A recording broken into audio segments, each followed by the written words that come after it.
السلام علیکم ورحمۃ اللہ وبرکاتہ۔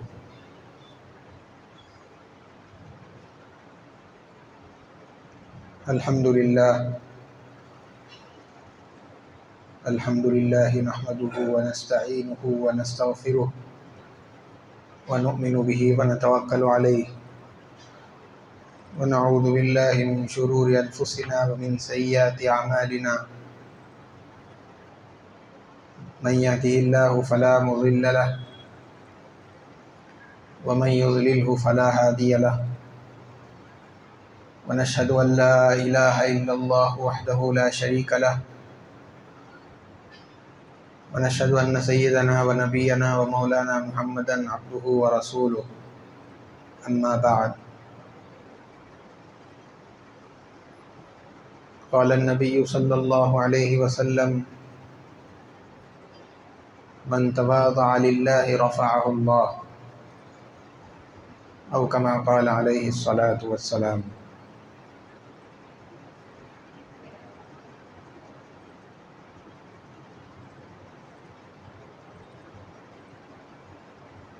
معزز سامعین اکرام،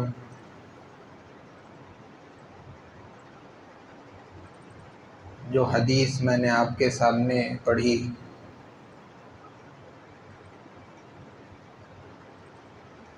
اللہ کے نبی صلی اللہ علیہ وسلم کا فرمان مبارک۔ آپ صلی اللہ علیہ وسلم فرماتے ہیں کہ جو آدمی اللہ تعالیٰ کے لیے تواضع، عاجزی اختیار کرتا ہے، اللہ تعالیٰ اس کو بلندیوں سے نوازتے ہیں، بلند مقام اور مرتبہ عطا فرماتے ہیں۔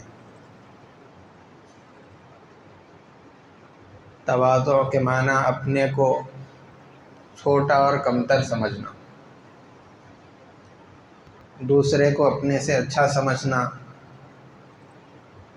اپنے کو سامنے والے سے کم سمجھنا، اس کو تواضع کہا جاتا ہے۔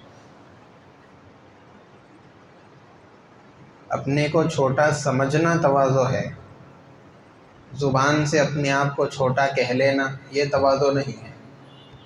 جیسے کہ اپنے کو کہہ لینا، بعض حضرات اپنے کو احقر کہہ لیتے، ناچیز، سیاہکار، گناہ گار۔ صرف زبان سے کہہ لینے سے تواضع حاصل نہیں ہوتا، بلکہ دل کے اندر بھی تواضع، اپنے کو چھوٹا سمجھنا خود دل میں موجود ہونا چاہیے۔ اور تواضع یہ اتنی اہم چیز ہے، آدمی کے اندر اگر تواضع نہ ہو تو پھر انسان فرعون، نمرود اس جیسے نافرمان بن جاتا ہے۔ کیونکہ ایک صفت ہے تواضع، اپنے کو چھوٹا سمجھنا، کمتر سمجھنا۔ اس کے مقابل میں ہے، اس کے اپوزٹ میں ہے تکبر۔ آدمی کے دل میں جب تواضع نہیں رہے گا تو یقیناً اس کی جگہ پر تکبر پیدا ہو جائے گا، اپنے کو بڑا سمجھنا پیدا ہو جائے گا۔ جب آدمی میں تواضع نہیں رہے گا تو آدمی اپنے آپ کو بڑا سمجھے گا کہ میں ہی سب سے اچھا ہوں، میرے جیسا کوئی نہیں، میں سب سے بڑا ہوں، میں سب سے زیادہ قابل ہوں، سامنے والا میری حیثیت کا نہیں ہے۔ اس جیسے خیالات اس کے دل و دماغ کے اوپر ہمیشہ سوار رہیں گے۔ آدمی کے اندر تواضع کا رہنا ضروری ہے، اور اللہ والوں کی زندگی کو، خود نبی رحمت صلی اللہ علیہ وسلم کی زندگی، تواضع، عاجزی، اپنے کو کم سمجھنا۔ کئی بزرگوں سے یہ بات منقول ہے، وہ لوگ یہ سمجھتے تھے کہ ہر مسلمان فی الحال مجھ سے زیادہ بہتر ہے، اور حتیٰ کہ کافر بھی آئندہ کے اعتبار سے مجھ سے زیادہ بہتر ہے۔ مسلمان تو اس لیے کیونکہ وہ ایمان والا ہے، مسلمان ہے، اس لیے مجھ سے بہتر ہے، اور کافر اس لیے بہتر ہے کیونکہ ہو سکتا ہے کہ آئندہ چل کے اللہ تعالیٰ اس کو ایمان کی توفیق دے دے اور پھر وہ مجھ سے آگے نکل جائے۔ اس اعتبار سے کافر کو بھی اپنے سے بہتر سمجھتے تھے۔ تو اللہ والوں کا تو ان کی یہ تعلیمات۔ اور چند دن پہلے میں نے آپ کے سامنے یہ بات بتائی تھی، اللہ کے نبی صلی اللہ علیہ وسلم کا معمول، جب آپ کسی سے مصافحہ کرتے، ملاقات کرتے وقت، تو اپنا ہاتھ اس وقت تک پیچھے نہیں کھینچتے تھے جب تک کہ سامنے والا آدمی خود اپنا ہاتھ نہ کھینچ لے۔ جب کوئی ملاقات کے لیے آتا، آپ سے گفتگو کرنے لگتا، تو اپنا چہرہ بات کرنے والے کی طرف سے اس وقت تک نہیں پھیرتے تھے جب تک کہ وہ آدمی خود اپنا چہرہ نہ پھیر لے۔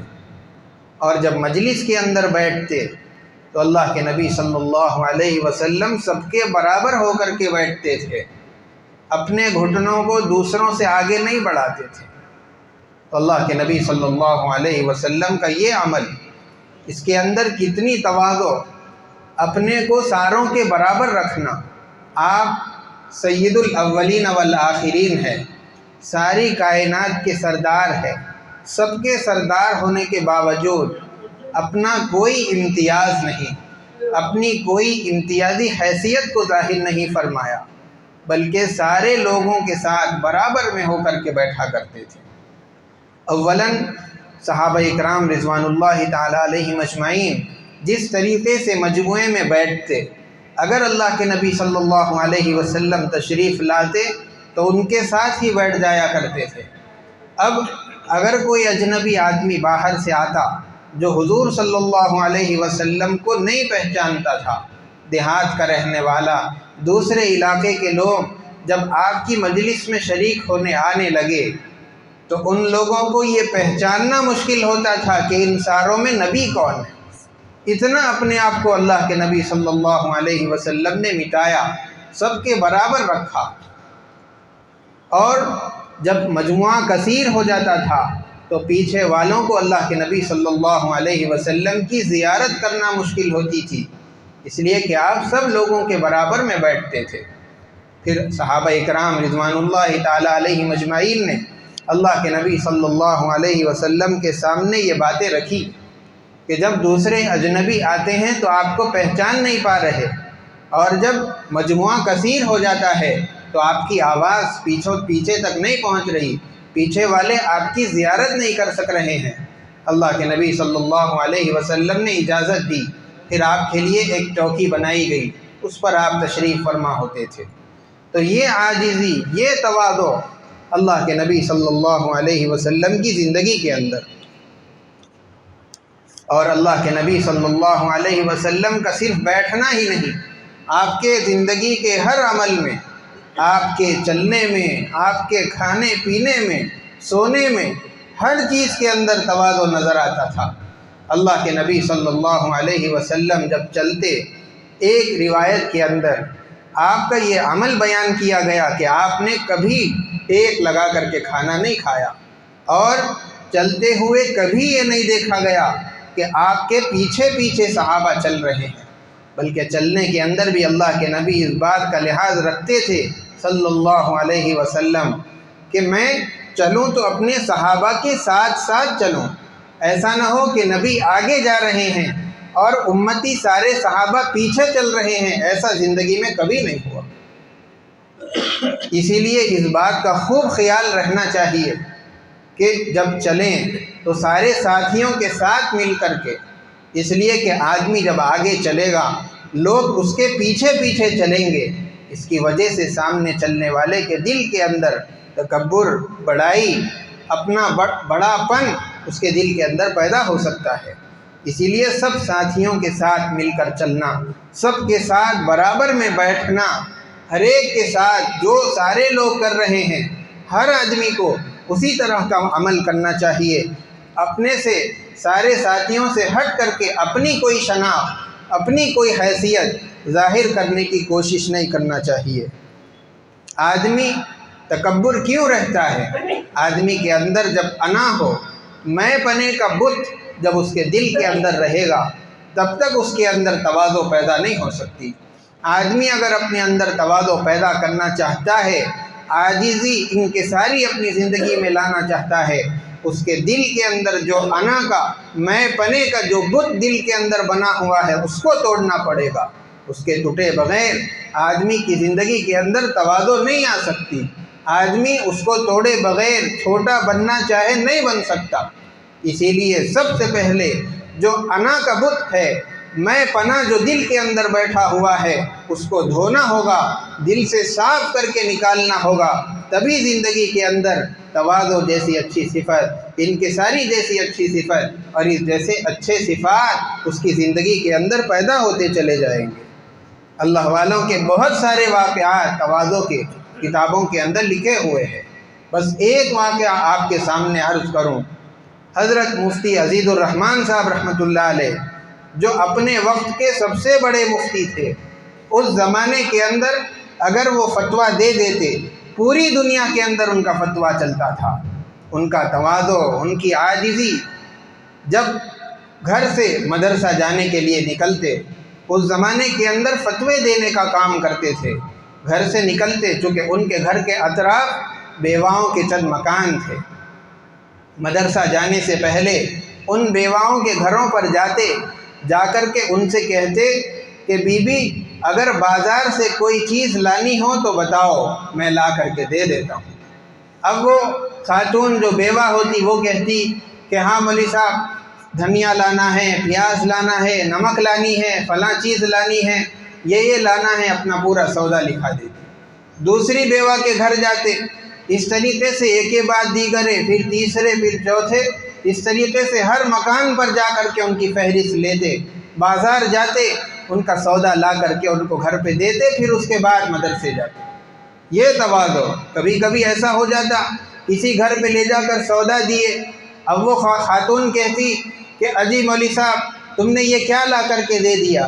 میں نے تو آدھا کلو منگایا تھا، تم نے 1 کلو دے دیا، فلاں چیز منگائی تھی اس کی جگہ یہ چیز لا دی۔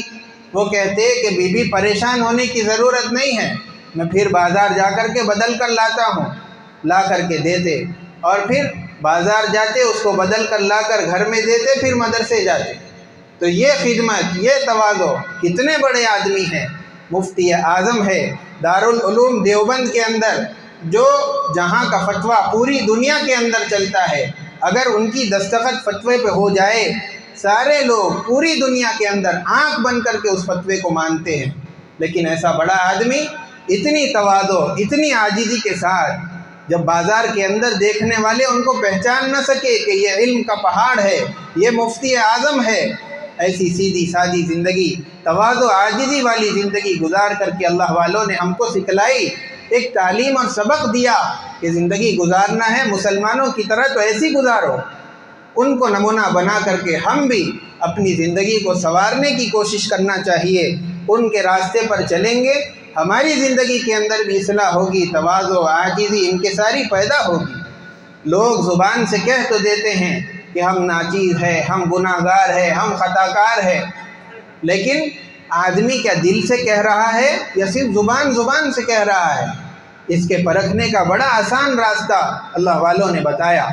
جب آدمی یہ کہے کہ ہم گناہ گار ہے، ہم ناچیز ہے، فوراً اسی موقع پر کہہ دینا چاہیے کہ ہاں آپ تو بیکار ہے، آپ ناچیز ہے، آپ گناہ گار ہے۔ اس طریقے سے فوراً اسی وقت اگر کہہ دیا جائے، اگر اس نے دل سے کہا ہوگا تو وہ اس جواب پر خاموش ہو جائے گا، لیکن اگر دل سے نہیں کہا، زبان سے کہہ رہا تھا، آپ کے جواب پر بگڑ جائے گا۔ اور وہ یہ تمنا لے کر کے کہہ رہا تھا کہ میں یوں کہوں گا کہ میں تو گناہ گار ہوں، فلاں ہوں، چنی ہوں، چنا ہوں، لیکن وہ اس جواب کے انتظار کے اندر ہوگا۔ جو آدمی دل سے نہیں کہہ رہا ہے، اس جواب کا منتظر رہے گا کہ سامنے والا یہ جواب دے کہ نہیں صاحب آپ تو بڑے نیک ہے، آپ تو بڑے حاجی ہے، نمازی ہے، فلاں ہے، اس جواب کے انتظار کے اندر رہے گا۔ لیکن اگر کسی کے دل کے اندر تواضع ہو، دل سے یہ جملے کہا ہوگا، تو پھر آپ کے جواب پر ناراضگی ظاہر نہیں کرے گا، آپ سے روٹھے گا نہیں، بلکہ آپ کے جواب پر خوش ہوگا کہ انہوں نے میری حیثیت کو پہچانا، میری حقیقت کو انہوں نے سمجھا۔ یہ آسان طریقہ اللہ والوں نے تواضع کے پہچاننے کا بتلایا ہے۔ اسی طریقے سے عبادات کے اندر بھی تواضع ہونی چاہیے۔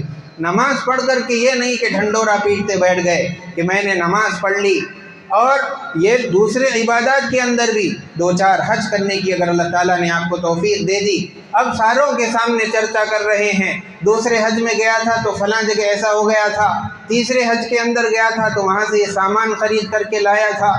اس طریقے سے عبادات کے اندر بھی آدمی تواضع اختیار کرے۔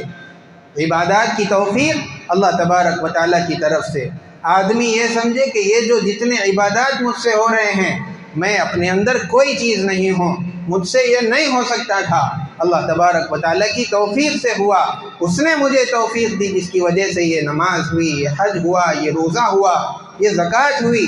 ہر عبادت کو اللہ کی طرف منسوب کرے، اپنی ذات کو حقیر سمجھے، تواضع پیدا کرے، یہ طریقہ ہے اپنے اندر تواضع کے پیدا کرنے کا۔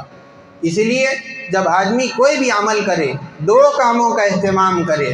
جب عمل ہو جائے تو ایک کام تو یہ کہ آدمی شکر کرے کہ اللہ تعالیٰ نے مجھے توفیق دے دی۔ کتنے لوگ ہیں جن کو توفیق بھی نہیں ملتی، لیکن اللہ تعالیٰ نے اپنے بندوں میں سے مجھے توفیق دی، میں نے عمل کر لیا، اللہ تعالیٰ کا شکر ہے۔ لیکن عبادت کے اندر بہت سارے فرائض ہوتے ہیں، واجبات، سنتیں، مستحبات اور اس کے آداب، جتنی چیزیں ہیں۔ اب آدمی ظاہراً ان سب کی رعایت تو نہیں کر سکتا، ایک آدھ اس سے چھوٹ ہی جاتا ہے، تو ان کوتاہیوں کی وجہ سے، بے اصولیوں کی وجہ سے کہیں ایسا نہ ہو جائے کہ وہ رد ہو جائے، پھٹکار دیا جائے، قبولیت کے حد تک نہ پہنچے۔ اللہ تعالیٰ سے استغفار ہونا چاہیے، ایک تو شکر، دوسرا استغفار، اللہ تعالیٰ سے اس کے قبولیت کی دعا۔ یہ 2 کام آدمی کسی بھی عبادت کے بعد کرتا رہے، اللہ تعالیٰ اس کی عبادت کو اس عاجزی اور تواضع کے ظاہر کرنے کی برکت سے اللہ تعالیٰ اس عبادت کو قبول کریں گے۔ تواضع کس طریقے سے حاصل کی جائے، زندگی میں عاجزی کیسے پیدا کی جائے؟ آدمی اپنے آپ کو کمتر سمجھتا رہے، سارے نیک اعمال کو اللہ کی طرف منسوب کرتا رہے، یہ سمجھے کہ میں تو اللہ کا بندہ ہوں، اس کا غلام ہوں، اس نے جو کام میرے ذمے لگائے ہیں، جو ذمہ داری میرے کندھوں پر رکھی ہے، میں تو بس ان کو پورا کر رہا ہوں۔ توفیق اللہ تبارک و تعالیٰ کی طرف سے مل رہی ہے، میرا اس کے اندر کوئی کمال نہیں ہے، میرا اس کے اندر کوئی دخل نہیں ہے، بس جو ہو رہا ہے اللہ کی توفیق سے ہو رہا ہے۔ اپنے اندر اس طریقے سے آدمی تواضع پیدا کرے۔ خلاصتاً پوری بات کا خلاصہ یہ ہے کہ آدمی اپنی زندگی کے اندر تواضع پیدا کرنے کی کوشش کرے، جو تکبر دل کے اندر ہے اس کو آہستہ آہستہ سے دور کرے، تواضع والی صفت، عاجزی والی صفت، نرمی اور محبت والی صفت اپنی زندگی کے اندر لانے کی کوشش کرے، اللہ کا سچا بندہ بن کے بتائے۔ اللہ تعالی ہم تمام کو تواضع والی صفت عطا فرمائے، تکبر سے ہم تمام کی حفاظت فرمائے۔ اللہ تعالی ہم تمام کو پوری زندگی ساری عبادات احکامات پر عمل کرتے ہوئے آخری سانس تک زندہ رہنے کی توفیق دے۔ وصلی اللہ وسلم علی سیدنا محمد وعلی آلہ واصحابہ اجمعین، وآخر دعوانا ان الحمد للہ رب العالمین۔ جو حضرات سنت میں پڑھے سنت پڑھ لیجئے۔